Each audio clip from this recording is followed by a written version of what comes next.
I don't have any opening comments, so Matt, you want to kick us off? Can I ask you about what your understanding is of the hearing that Evan Gershkovich had in Russia today? Sure. So we understand the hearing took place and that Russia extended the pre-trial detention of Evan Gershkovich by an additional 3 months.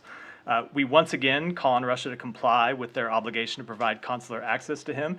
As I discussed yesterday, on Friday, they rejected our second request for consular access to them. The claims against Evan are baseless, and we continue to call for his immediate release as well as for the immediate release of Paul Whelan. Okay. But you have gotten consular access to him once, right? Or no? No, they have rejected consular access. So you haven't gotten any? Correct. But there were people in the court today, We did right? have representatives from the embassy in the court today. But they weren't able to speak to him privately? I don't know. I don't have an update on whether, I know they were there. I don't have an update on whether they were able to speak with him. Okay. Per the people who were in there, you don't have any better understanding of the charges against him? I think that my understanding of the hearing today was that it was a hearing on whether to continue to detain him, and they extended that detention by 3 months. I believe the Embassy Moscow will have a statement coming out. I thought it would be out before the briefing, but if it's not out, it'll be out in the next few minutes with any more details, but I don't have any more details from what happened inside the court. Thank you. May I follow up? Yeah. Evan's parents were also in attendance at the court. Did the U.S. help arrange their visit to Moscow? Do you approve of this visit? Anything you have on there? We were aware that they visited Moscow. As I think we've said before, we have been in close contact with Evan's parents since immediately after his detention. We did not help arrange their travel.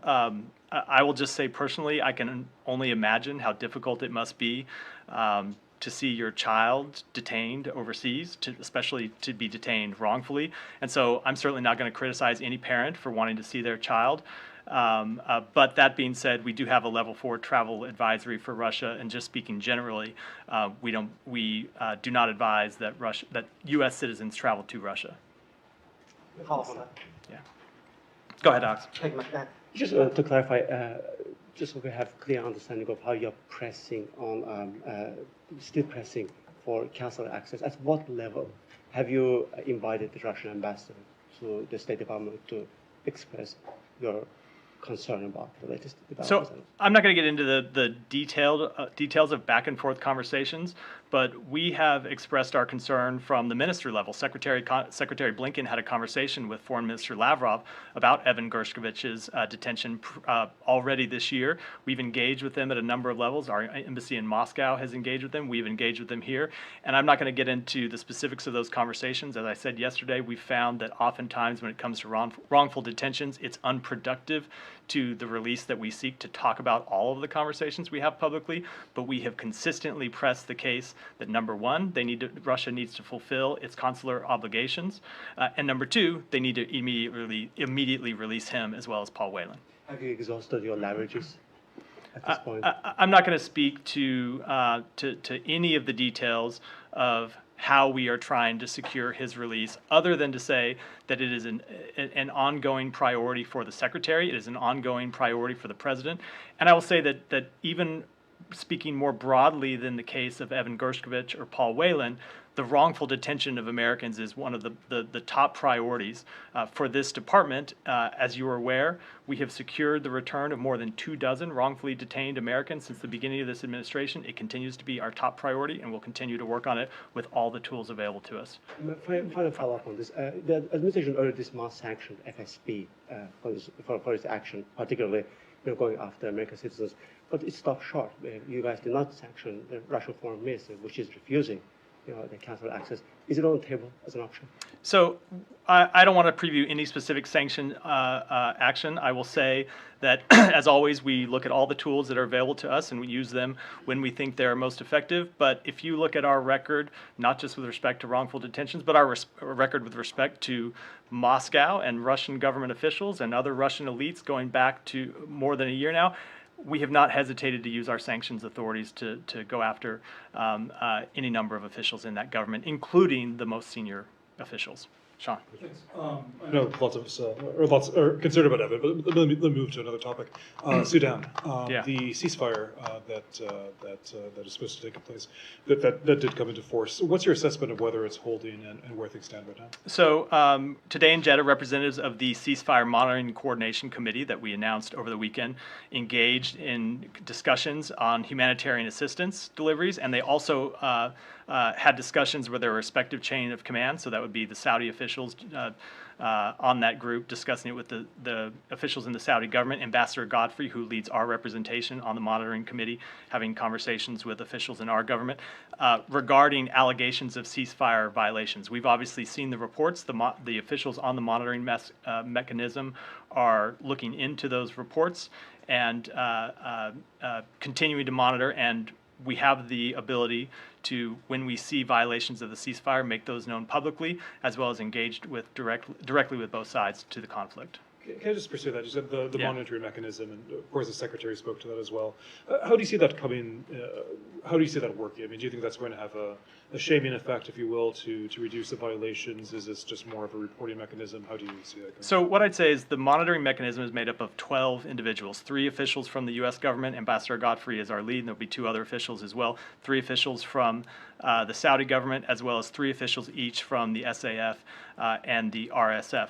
The way we see the monitoring mechanism is and what it can achieve is a couple of different things. 1, to identify violations of the ceasefire. 2, to publicly hold accountable the parties for the violations of the ceasefire.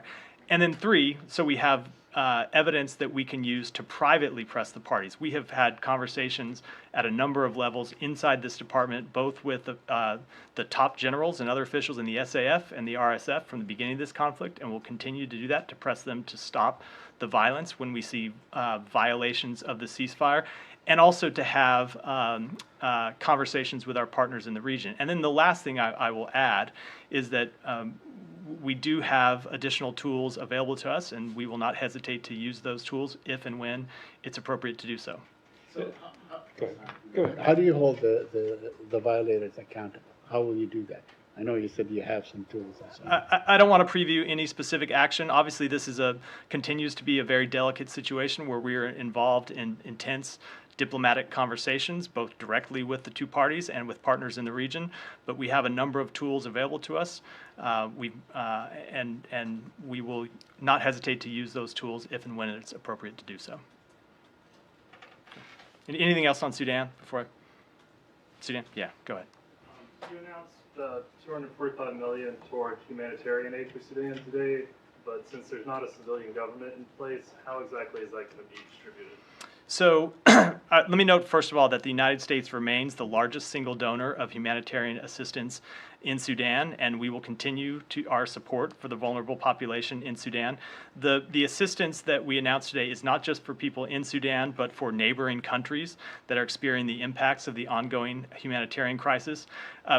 Specifically with respect to how that will be distributed, it'll be distributed through the State Department's Bureau for Population, Refugee, and Migration, as well as additional humanitarian assistance from USAID. So we have the ability to directly provide humanitarian assistance and then also engage with multilateral organizations in the region. Yeah, Saeed. Are you aware Michelle. on phone conversations between Israeli Prime Minister and Saudi Crown Prince on the normalization between the 2 countries, and did the U.S. play any role in this regard? So we are aware of the reports. I would refer you to the 2 countries to speak to them in any detail. And of course, those are 2 countries with which we engage regularly, but I'm not going to speak to any private diplomatic conversations. I will say, as a broader measure, we of course fully support Israel's integration into the Middle East region, including normalizing relations with Saudi Arabia. Can I just follow up on this? Yeah. Real quick? Okay. Thank you. It is said that Prime Minister Netanyahu is, either speaking or spoke with Saudi Crown Prince MBS about flights, for the pilgrimage for a Hajj, direct flights for Israel. But it is also that was reported in the Times of Israel, but it is alleged that the Saudis are insisting on allowing PA security officers on the compound Haram Sharif. Are you aware of such talks? And would you support the presence of Palestinian PA security in Al-Aqsa and Haram Sharif? Again, I think it's more appropriate for those two governments that were involved in the reported talks to speak to any details about them. I would say, as a general matter, the United States continues to strongly support the historic status quo on the Haram al-Sharif Temple Mount. Right, but it's the United States that really trained Palestinian security, supports them, finances them, and all these things, so that we wield a lot of power over the Palestinian security. Does that factor in any way? I will say, as I just said, we continue to support the longstanding historic status quo. That's been our policy for some time, and I don't have any further comment. Lebanon. Germany issues arrest warrant for Lebanon Central Bank, Riyad Salemi. This is like the second arrest warrant within 1 week. The first one came from France, and it's from Germany. What's your take on that? Since it's a very kind of sensitive matter for the Lebanese economy, it's crashing right now, and this will add more insecurity for the economy that is already clashed. So I would say, with respect to the specific reports, we would leave that to our German partners to comment on them, just as last week we left it to the government of France. I will say, in general, it is for the Lebanese government to determine who continues to serve in that position. We work with the designated governor in his or her official capacity, and I will say more broadly, as we've said before, it is important that the Lebanese government respect the established process for appointing a new governor and focus on the task of stabilizing Lebanon's economy and effecting meaningful change. One question about the displaced Syrians. I'm stressing on the word displaced, not refugees, because a big number, as reports indicated, big numbers, they go back to Syria and then go back to Lebanon and get paid a salary for UNHCR. So they don't really have a security problem going back home. Why this administration is not kind of pushing these displaced Syrians to go back home safe for good? So I will say that we continue to engage with our partners in the region about that issue, about the return of refugees to Syria, but I don't have anything to add on specifically. Go ahead. Yes, my question is about Mexico and the illegal use of surveillance there.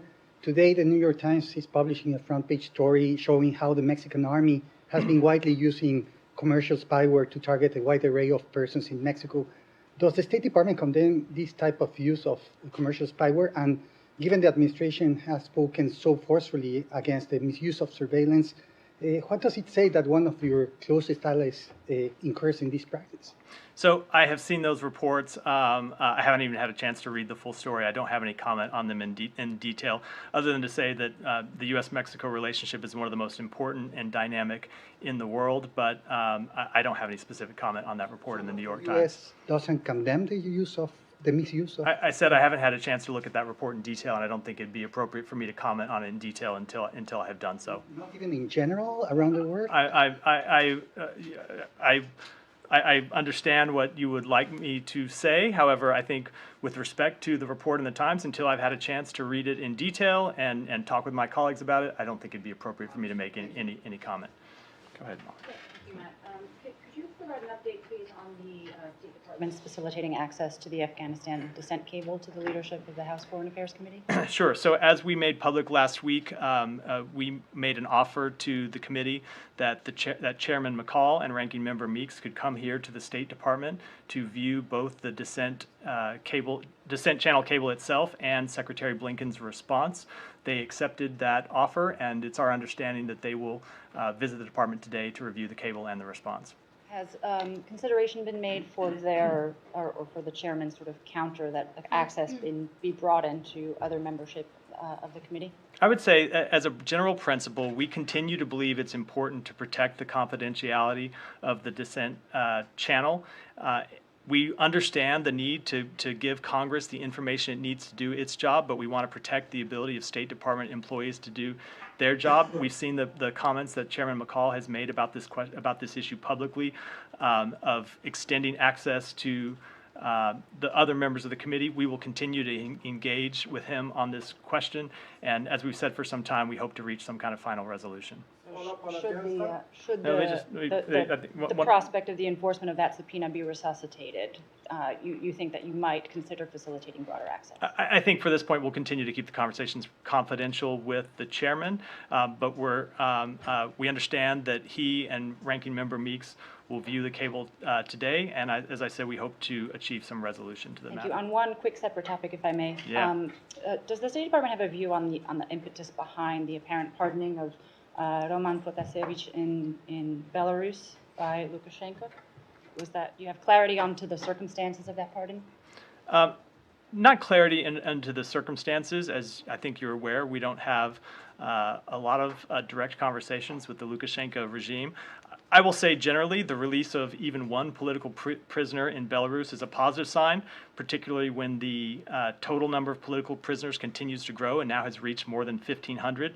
But that does not excuse the Lukashenko regime's blatant violation of international civil aviation regulations when it diverted the Ryanair flight 2 years ago for the sole purpose of arresting, Mr. Patrusevich. After his arrest, he was unconscionably used as a tool of Belarusian state media. He was paraded in front of TV cameras, coerced into confessing. And while he was pardoned, Ms. Sepika, who was sentenced with him, continues to serve her 6-year detention today. And we reiterate our call for the regime to unconditionally release all political prisoners unjustly detained in Belarus. Right, Gita. Thank you. Anyone? Matt, after months of detention of the 2 journalists who broke the news on how Mahsa Amini was actually killed or died, the judiciary has set a date for their trial, which is next week. They've been one of the charges is collaboration with the United States. Do you have any comments on that? And also any thoughts on the escalation of executions in that country? So I will say with respect to that specific question, we reject those charges. They are obviously not true.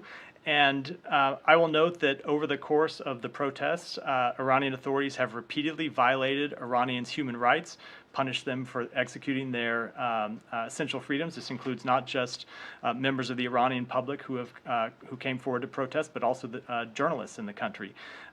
Sham trials and executions have been key components of the regime's attempt to suppress any form of dissent, and we, once again, as we have on a number of occasions, call on Iranian authorities to stop their arbitrary detentions, stop their sham trials, and stop denying the Iranian people the fundamental freedoms that they deserve. How about on escalation of executions? I will say that we have been concerned about the way the Iranian regime has used executions after, as I said a minute ago, what we believe are sham trials. That's one more in Iran. Yeah. President Raisi is in Jakarta. He's had some agreements on trade with the Indonesians. Does the United States have any stance on that? The United States has good relations with Indonesia. Do you have any position? So I don't have any specific comment on their visit. I will say that in general, we do continue to vigorously enforce our sanctions on Iran. We don't hesitate to take action against sanctions invaders. We've taken those actions numerous times in the world, and we regularly engage with countries and strongly discourage them from taking steps with respect to Iran that contravene U.S. sanctions. Alex, you've already had like 4 questions. Go ahead. A couple of different things. Just in a response a minute ago on Syria, you sort of talked about engaging partners in the region about return of refugees. Just to clarify, is the U.S. sort of discussing the possible return of Syrian refugees? I don't think I want to comment in detail about our conversations with partners in the region. Right, but there are conversations. Rather than about the issue of refugees, these are conversations about... I probably should have said about the issue of refugees to be more precise. Sure. Okay. And just on the Afghan cable, are you saying it's possible that, as well as the visit today to see that to view the cable, this will be extended to to all members of the committee. Could you clarify that? What I would say is we believe, as we said in the letter that we sent to Chairman McCall and Ranking Member Meeks, that making the cable available to the chairman and the ranking member to view in private was an extraordinary accommodation on behalf of the State Department. We believe that ought to satisfy our obligation or to provide them with the information that they need, but we will continue to engage with them about the overall question. And just one more separate issue, sorry to range around.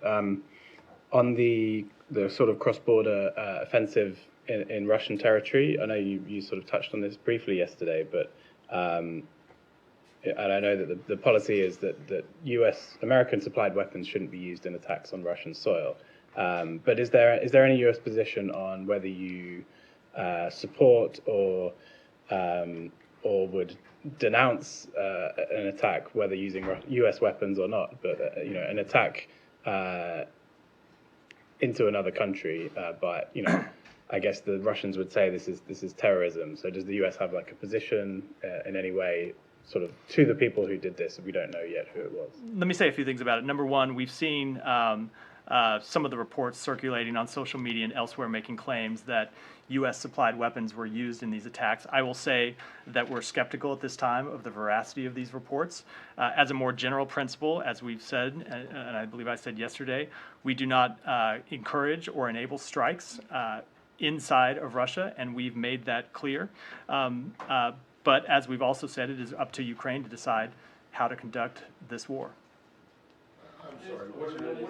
You're skeptical of these reports? Either you know or you don't. I will say we've seen a lot of reports on social media and fuzzy pictures on social media and a lot of kind of armchair intelligence analysts making claims. We're skeptical that they are accurate. Well, why are you only skeptical? Why can't you say they're? Why can't you just? Because we don't have perfect clarity on the information. We're looking at the same pictures that you see, the same fuzzy images, and at this time we are skeptical of their veracity. Let me work the. You've had Alex, come on, you've had a couple already. Let me go ahead. Thank you so much, sir. Jahan Zaibali from ARY News TV, Pakistan. Tehreek-e-Taliban Pakistan targeting innocent Pakistanis since long, and after the strong support from the Afghan Taliban, we have seen a rise in their activities. Recently, they have attacked at an oil and gas facility in Pakistan. There were more than 50 terrorists. After the attack, they fled to Afghanistan. So my question is that, are you concerned on the regrouping of terrorist networks in Afghanistan? Because it is not only TTP, there's Daesh, there's Al-Qaeda, and many more. Let me say a few things. Number one, we are saddened by the devastating reports concerning the deadly militant attack at the Pakistan oil and gas facility, which killed 4 security troops and 2 private guards. We extend our deepest sympathies to the families of those who were killed, and we wish a speedy recovery to those who were injured. We continue to closely follow the developments, but we understand that responsibility for the attack has not yet been claimed or attributed. So there's a political chaos in Pakistan, and in recent days we have seen a crackdown against political workers and journalists. The Pakistani government and military leadership decided to try these arrested civilians under military laws. The national and international human rights organizations criticize this decision. What are your thoughts? I will say, as we've said before, we continue to monitor the situation in Pakistan very closely. We don't have a position on one political candidate or another inside Pakistan. We call for the respect and equal application of democratic principles, freedom of expression and rule of law around the world. And of course, in Pakistan, we urge that these principles be respected for all people. Would you call for to respect the human rights during this political chaos? Of course we do. As I just said, we always call for the respect of democratic principles, freedom of expression, and rule of law around the world, in Pakistan and every other country around the world. Africa? Who was that? Yeah, go ahead. Okay, thank you so much, Matt. First, let me just say that it's wonderful to see you at the podium. Thank you. And I look forward to engaging you on the entire continent of Africa. Pearl with Premium Times Nigeria. Matt, I have 3 questions to pose to you. My first question is, the White House did announce the presidential delegation that will be going to President-elect Tinubu's inauguration over for May 29. what do you say to the population of Nigeria who might view now the U.S. Sort of embrace of Tinubu, whereas at the same time you have kind of indicated that the elections may not have been free, fair, and credible, yet there seems to be this embrace of Tinubu. So if you could share something on that, that will be great. The second question I have for you is Africa Day is in 2 days, May 25. And in the U.S. strategy towards sub-Saharan Africa and its keenness to engage and deepen relationships and partnerships there, what message do you have as we head into Africa Day when millions are still facing instability, conflict, and other things? Third, I saw the humanitarian assistance that you announced today for Sudan and neighboring countries, Chad and others. Do you have a breakdown there on those countries? And is it going to be limited to those? I mean, I may understand Egypt, but Egypt already receives a disproportionately huge amount of assistance from the United States. Could you share the motivation and thinking behind that? Thanks. So let me say, first of all, thank you for the question, and likewise, I look forward to taking your questions, especially when you ask me difficult three-parters that challenge my ability to even remember all the questions, let alone answer them. To take them in order, attempt to take them in order, let me say first with respect to Nigeria, we did take steps last week in support of the democratic process in Nigeria to impose visa restrictions on individuals believed to be responsible for or complicit in undermining the democratic process in the country. That said, those steps that were specific to certain individuals and certain individuals alone and were not directed to the Nigerian people or the government of Nigeria as a whole.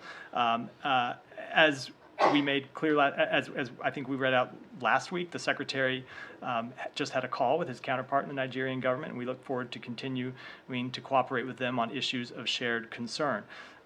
With respect to your question about our sub-Saharan strategy, I will say that Africa continues to be a priority for the Biden-Harris administration. Our U.S.-Africa strategy is rooted in the recognition that sub-Saharan Africa is a major geopolitical force, and we look at sub-Saharan Africa as partners, and the country in that part of the countries in that part of the world as partners. Countries in sub-Saharan Africa have some of the most rapidly expanding economies, a growing and young population, large free trade areas, one of the world's diverse ecosystems, and one of the largest regional voting groups in the United Nations. So I will say we look forward to continuing to work with not just the governments, but of course engaging directly with the people of the entire African continent. And then finally, I will say with respect to your third question, I'm not aware of the exact breakdown of aid and which countries it might be going, which particular tranches of aid might be going to, but we'd be happy to follow up after the briefing. Thank you. Yeah. Thank you. Well, former UK Prime Minister Liz Truss traveled to Taiwan, and in speech in Taipei, she called for development of economic NATO to coordinate pushback against Beijing. Did the U.S. welcome Liz Truss's visit to Taiwan, and do you share that vision for economic NATO?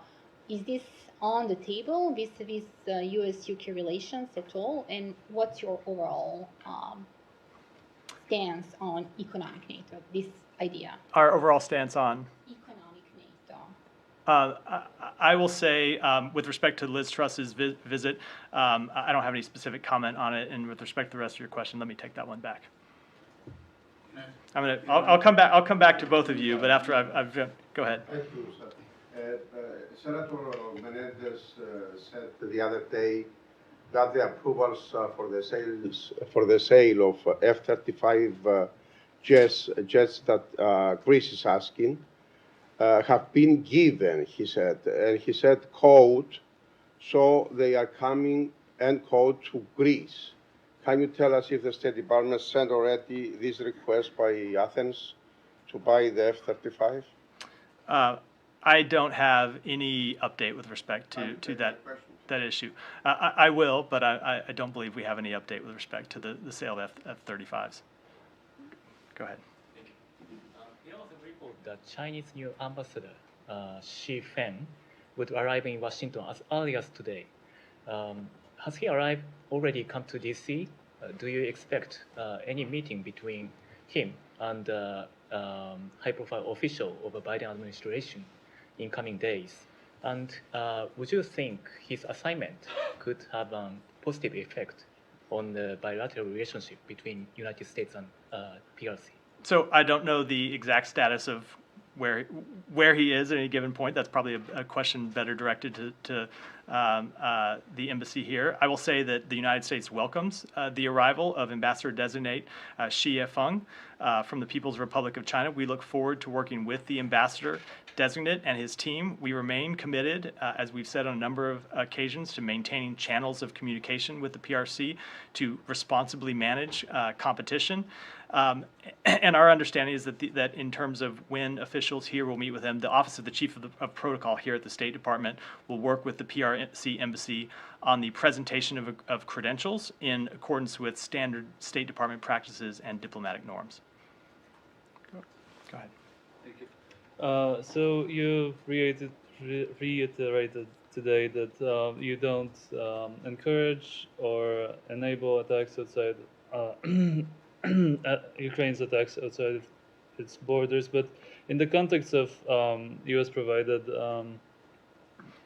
air defense and soon maybe F-16s, does that also apply to Russian planes being in Russian airspace, because they often perform their strikes against civilians and civilian infrastructure from within its borders? So I'm wondering what the did you just say that Russians have not executed strikes? No, they do. They I mean, the Russian Air Force conducts their strikes usually. I mean, a lot of the times from within their territory, airspace. So does your guidance on not encouraging attacks on outside of Ukraine's border also cover the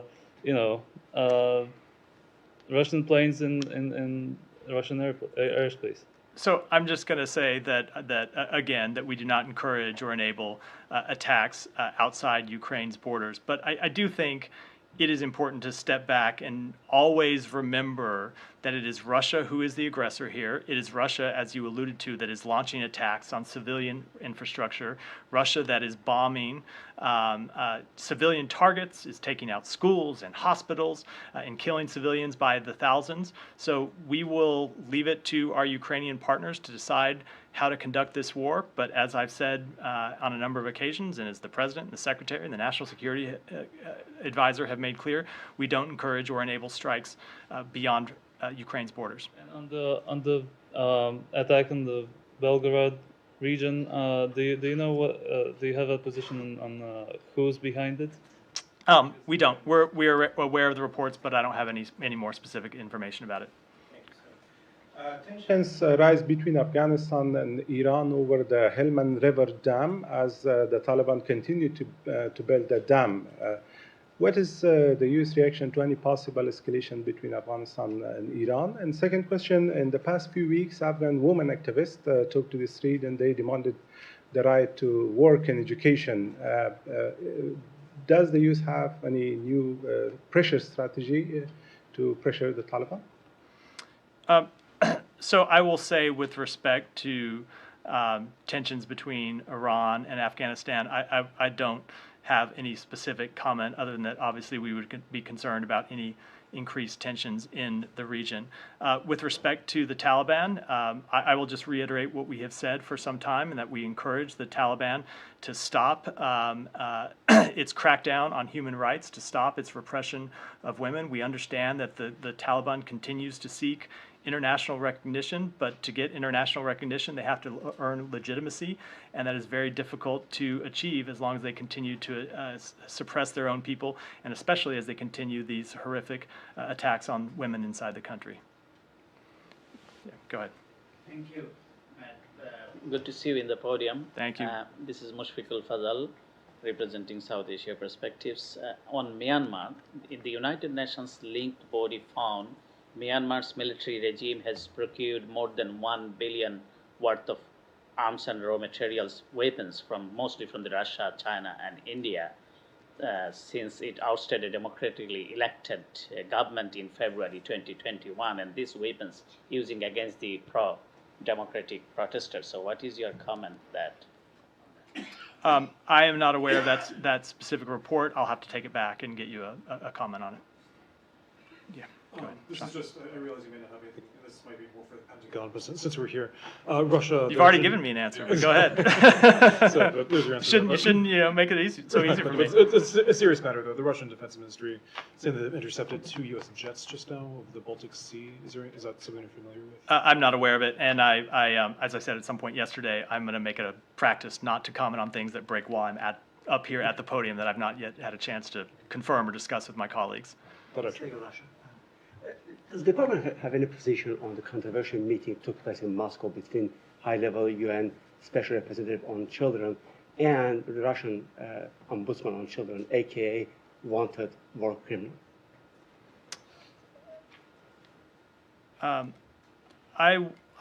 don't think I have any specific comment on that meeting, other than I will say we continue to be concerned about Russia's actions in Ukraine. We have expressed our concern and our shock and our outrage about those actions on a number of occasions. We've made clear in calling Russia's actions war crimes, and we continue to seek accountability for those actions. Take a question from me, so get back to me. Sure. And you might have seen the reports about Russia preventing Black Sea grain deal. Today, Ukraine had to actually halt operations because of that reason. Yeah, I saw that, and I'll say once again, Russia continues to obstruct the normal operations of this life-saving initiative. Really, since almost since the ink was first dry on the first Black Sea Grain Initiative agreement, Russia began to complain about the agreement publicly, began to obstruct it. We should be very clear about what happened here. The parties agreed to enable unimpeded exports of Ukrainian food from 3 ports. Now Russia is refusing to allow ships to one of those 3. It is a clear violation of their commitments under the Black Sea Grain Initiative. Their obstruction of this initiative, their continued obstruction of this initiative, and threats to withdraw threaten to push up global food prices, threaten to reduce food accessibility for vulnerable populations around the world. And we once again call on Russia to stop holding global food supplies hostage. So you got your hand up, and this will be the last one. I've got to go. Iran-related question. What'd you say? Iran-related? Iran, yes, yeah. Yes, if I may. The Israeli Defense Minister, Yoav Gallant, accused Iran of converting merchant ships into military vessels and rocket launching platforms and so on, with airplanes and so on. Are you aware of this accusation? I don't have any specific comment on that, but I don't think you'll be surprised to hear me say that we have long been concerned about Iran's activities in the region. But would that be, a great deal of concern for you, like a threat to the United States and its interest in the region? I don't want to comment on that specific report. Thank you all.